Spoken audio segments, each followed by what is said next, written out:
Қайырлы күн, құрметті оқушылар. Бүгінгі қазақ тілі сабағына қош келдіңіздер. Бүгінгі сабақтың тақырыбы сөз мәдениеті деп аталады. Бұл сабақты жүргізетін мен Ақсұлу Шынболатқызы. Ал сабақта меңгерілетін оқу мақсаттарына келетін болсақ, публицистикалық стильдің тілдік ерекшеліктері арқылы мәтіндердің жанрын анықтау. Екінші оқу мақсаты тақырып бойынша ақпарат жинап, оны эссе жазуда тиімді қолдану. Яғни біздер бүгін сөз мәдениеті тақырыбында мақаламен танысып, ол жердегі деректерді эссе жазуда қолдануды үйренеді екенбіз. Жалпы сөз мәдениеті дегеніміз не? Сөз мәдениеті сөзді дұрыс қолдану және сөз шеберлігі деген екі сатыдан тұрады. Сөзді дұрыс қолдану қазіргі әдеби тілдің нормасын ұстану дегенді білдіреді. Ал сөз шеберлігі өз ойыңды анық әрі дұрыс жеткізу үшін сөздерді түрлендіріп, орынды қолдана білуді білдіреді екен. Енді оқушылар, мәтінмен таныспас бұрын жаңа сөздермен танысып шығайық. Бірінші жаңа сөз әлеуметтік желі. Әрине бұл сөз сіздерге таныс. Күрделі зат есім не деген сұраққа жауап береді. Жеке адамның ғаламтор арқылы жүргізетін қарым-қатынастарының жиынтығы.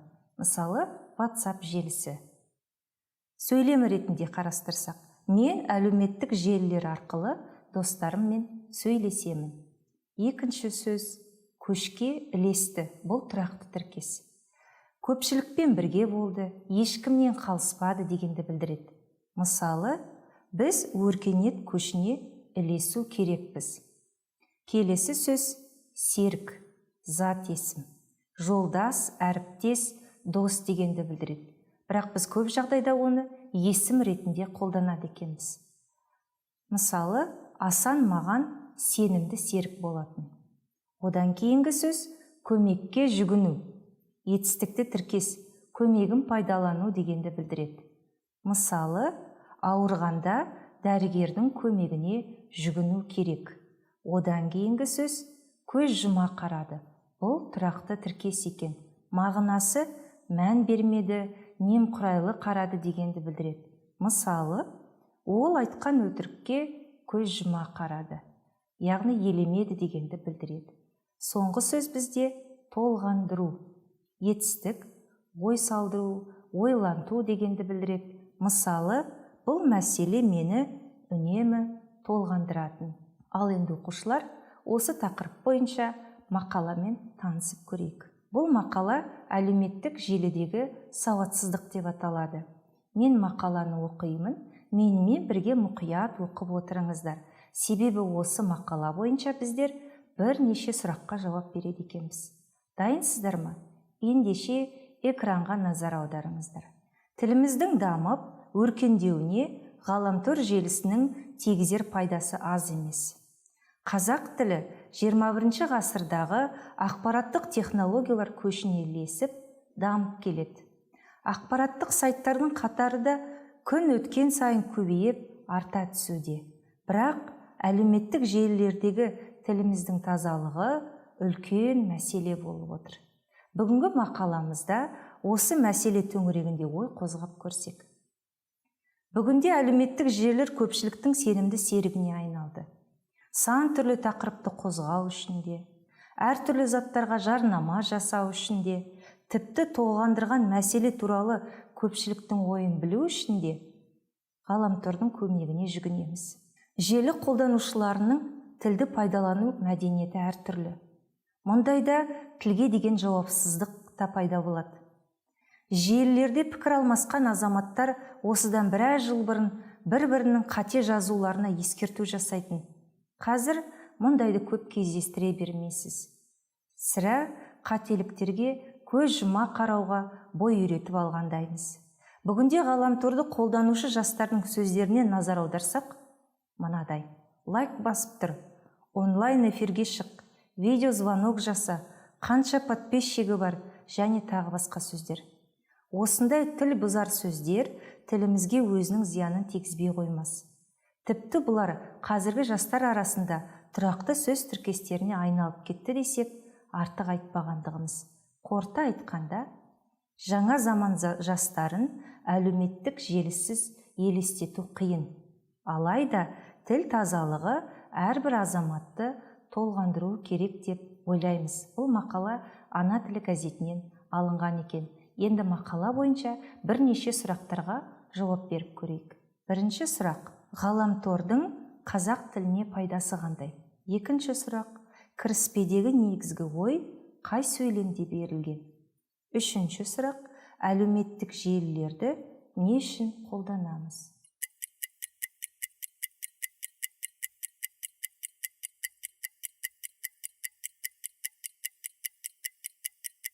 Ал енді оқушылар, жауабын тауып үлгердіңіздер ме? Ендеше салыстырайық. Бірінші сұрақтың жауабы: ақпараттық технологиялар көшіне ілесіп, дамып келеді. Екінші сұрақтың жауабы: бірақ әлеуметтік желілердегі тіліміздің тазалығы үлкен мәселе болып отыр. Үшінші сұрақтың жауабы: түрлі тақырыпты қозғау үшін, әртүрлі заттарға жарнама жасау үшін, толғандырған мәселе туралы көпшіліктің ойын білу үшін біз әлеуметтік желілерді қолданады екенбіз. Енді оқушылар, келесі сұрақтарға назар аударыңыздар. Оқушылар, экранға назар аударыңыздар, сұрақтарды бірге оқып шығайық. Бірінші сұрақ: автор желі қолданушылары туралы не ойлайды? Екінші сұрақ: екінші абзацта автор неге алаңдайды? Үшінші сұрақ: автор өз ойын қалай қорытындылады?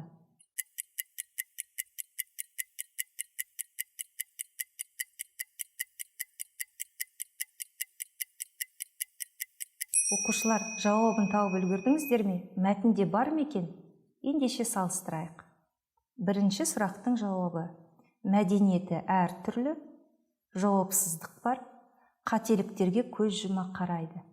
Екінші сұрақтың жауабы: тіл бұзар сөздер тілімізге өз зиянын тигізбей қоймас. Яғни автор тілдің тазалығы үшін уайымдайды екен. Үшінші сұрақтың жауабы: тіл тазалығы әрбір азаматты толғандыруы керек. Сіздердің жауаптарыңыз да дұрыс болды деп ойлаймын. Белсене қатысқандарыңызға рахмет. Енді осы мақала бойынша қорытынды сұрақтарға жауап берейік. Бірінші сұрақ: бұл мақала қандай стильге жатады? Екінші сұрақ: кімдерге арналған? Ал үшінші сұрақ: қандай мәселе туралы айтылған? Ойланып көріңіздерші.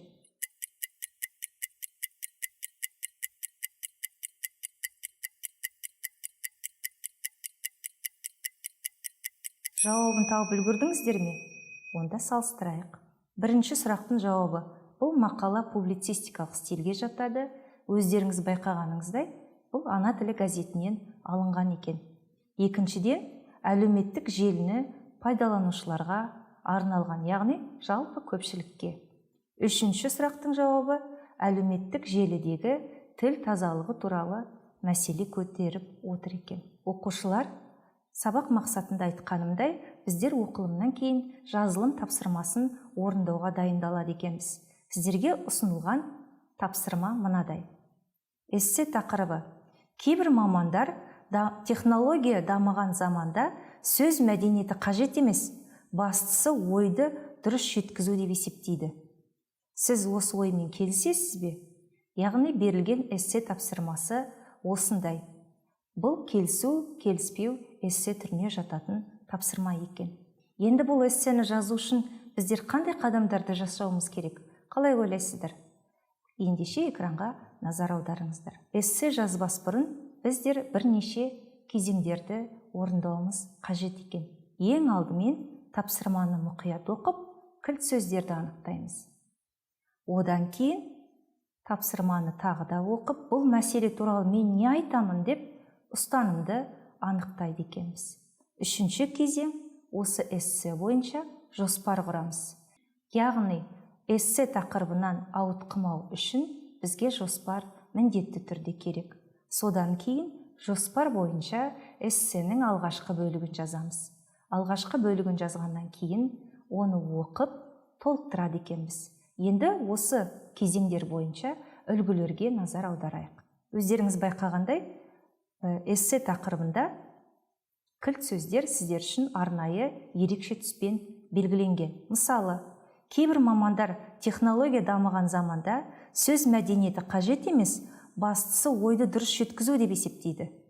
Яғни, осы кілт сөздерді пайдаланып, біздер эссе жазамыз, бұл сөздердің синонимдерінде қолдануға болады екен. Ал енді ұстанымға келетін болсақ, эсседе сіз келісесіз бе деген сұрақ болды, яғни бізде екі таңдау бар екен. Я келісемін, жоқ келіспеймін. Егер я келісемін болса, шамамен жауап үлгісі. Я келісемін, компьютер бағдарламасы қатені өзі дұрыстайды. Жоқ келіспеймін, әр адам өз ойын сауатты жаза білуі керек. Енді осы екі ұстанымның бірін таңдап, жоспар құрады екенбіз. Ендеше жоспарға назар аударайық.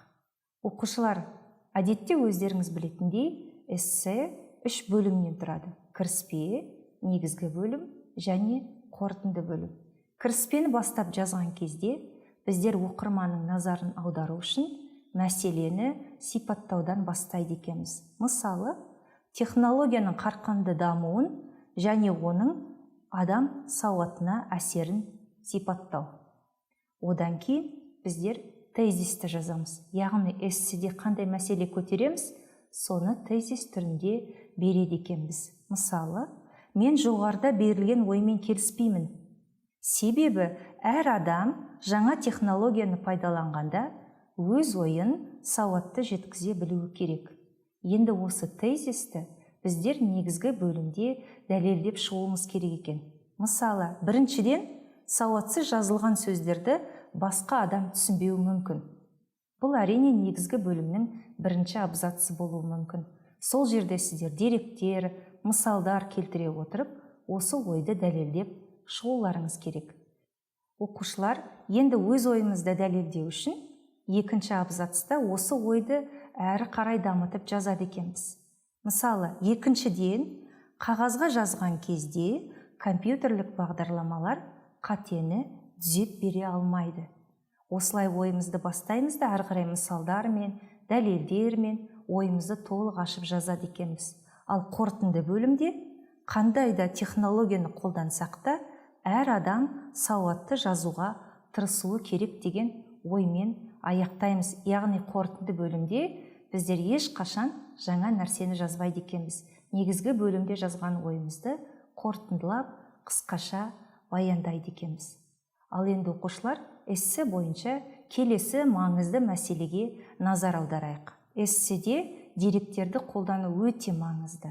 Өз ойың дәлелді болу үшін, оқырманды сендіру үшін біздер әдетте деректерді, мысалдарды, өмірде көрген кейбір тәжірибемізді жазуымыз қажет екен. Мысалы, біздер бүгін сабақта ана тілі газетінен сауатсыздық жөнінде мақаламен таныстық. Ал осы мақаладағы деректерді эссеге дәлел ретінде қолдануға болады екен. Мысалы, ана тілі газетінен алынған үзінді келесідей. Ал оны біздер эсседе былай етіп қолданады екенбіз. Мысалы, ана тілі газетінде жазылғандай, әлеуметтік желілердегі тіл тазалығы бүгінгі күннің өзекті мәселесі деп келе, ана тілі газетінен кейбір мысалдарды қолданады екенбіз. Оқушылар, енді осы жоспар үлгісіне сай, деректерді қолдану мысалына сай, үйден эссе жазып көру ұсынылады. Сіздерге сабақ пайдалы болды деп ойлаймын. Келесі сабаққа дейін қош, сау болыңыздар. Белсенді қатысқандарыңызға көп-көп рахмет.